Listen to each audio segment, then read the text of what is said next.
Advocates for the homeless are responding tonight after one man died in a dumpster accident. Those advocates are asking for action. Yesterday, a man and woman sleeping in a Terre Haute dumpster wound up inside a garbage truck. The man died of his injuries. The woman was hospitalized. Now, groups around the community are talking about the problems facing those who live on the streets. News 10's Joe Ostrowski has been talking with those groups. He has more on tonight's top story. Joe? Well, Patrice, the agencies that work with those in need say that, of course, they face a lot of challenges. They say one of the biggest challenges is that many people don't know there are homeless in their own communities. For most in the Wabash Valley, home looks like this: a house and yard or comfy apartment. But for some of our neighbors, home looks more like this: the shelter of an overpass, the banks of a river, or even the metal of a dumpster. Many of those who've lived on the streets say the line between homebody and homeless can be awfully thin. I had it all at one time. I mean, I had a nice home in eastern Rigo County with 5 acres of land, 2 beautiful children at the time, beautiful wife, and everything hit rock bottom.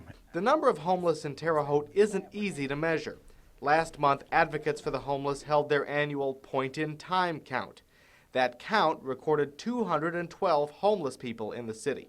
But Muriel Ryan of Families by Choice says those numbers don't count everybody.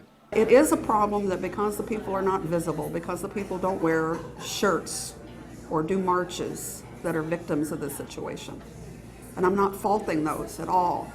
But the people we serve are the people that you're less likely to see marching. She says while there are several shelters, some have long waiting lists. Some can't handle people with special needs.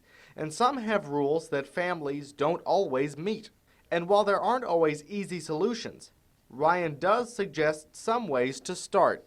Give volunteer hours, give your money, give your resources.